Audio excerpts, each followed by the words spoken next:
আমি সুবর্ণাকে দেখতে তার বাসায় যাই।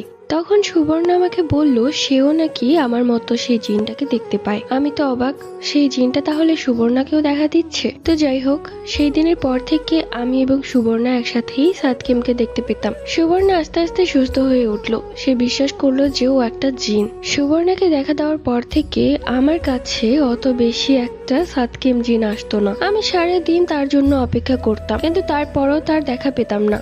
রাতে একবার আসতো, কিছুক্ষণ পরে আবার চলে যেত। কিন্তু সুবর্ণা আমাকে জানাতো তার সাথে নাকি সাদকিম জিন প্রায় দেখা করত। আমার কাছে আসা একদমই কমিয়ে দিল। আমি আস্তে আস্তে সাদকিম জিনকেও অনেকটাই মিস করতে শুরু করি। আমি জানি না আমি তাকে ভালোবেসে ফেলেছি কিনা, কিন্তু যখন তাকে মিস করতাম তার জন্য আমার খুব কান্না আসতো। এমনই একদিন রাতে সাদকিম জিন আমার কাছে আসে। আমি তখন তাকে মিস করে কান্না করছিলাম। সে আমার কাছে এসে বলে, কি ব্যাপার, এখনো ঘুমাওনি তুমি? আমি তখন তাকে একটু রাগান্বিত স্বরেই বললাম, আমার কাছে এখন কেন এসেছেন? আপনি তো সারাদিন সুবর্ণার কাছেই থাকেন, তাহলে ওর কাছেই যান, আমার কাছে আর আসবেন না। এই কথা শোনার পর সাদকিম জিন হাসতে হাসতে বলল, কেন, তুমি কি তোমার বান্ধবীকে হিংসে করো নাকি? আমি তখন বললাম, হিংসের কিছু নেই, আপনি আগের মতো আমার কাছে আর আসেন না। আপনার কথা আমার খুব মনে হয়, যার কারণে আমি কান্না করি, তবু আপনি আমার কাছে আসেন না। এই কথা শুনে সাদকিম জিন বলল, তার মানে আমি ধরে নিব তুমি আমাকে ভালোবাসো? আমি তখন তাকে বললাম, না, আমি আপনাকে ভালোবাসি না, কিন্তু আপনার কথা খুব মনে হয় আমার। এরপর সাদকিম জিনের মুখটা সাথে সাথে কালো হয়ে যায় আর সে বলে, কি, তুমি আমাকে ভালোবাসো না?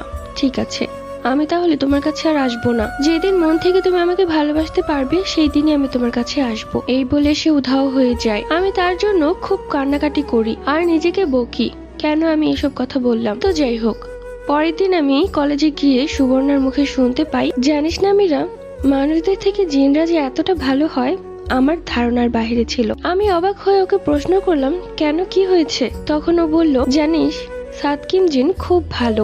আমি যখনই মন খারাপ করে বসে থাকি তখনই সে আমার কাছে চলে আসে আর এটা ওটা বলে আমার মন ভালো করে দেয়। সত্যি রে, সাদকিম জিন খুবই ভালো। আমার মনে হয় না সে আমার কোনো ক্ষতি করবে। আমি তখন কিছুটা রেগে যাই আর বলি, দেখ সুবর্ণা, জিনরা এরকমই করে, কিন্তু পরবর্তীতে তারা অনেক বড় ক্ষতিটাই আমাদের করে। তাই প্লিজ এই জিনদের থেকে বেরিয়ে আয়। কিছুদিন আগে আমার কি অবস্থা হয়েছিল তুই দেখিসনি?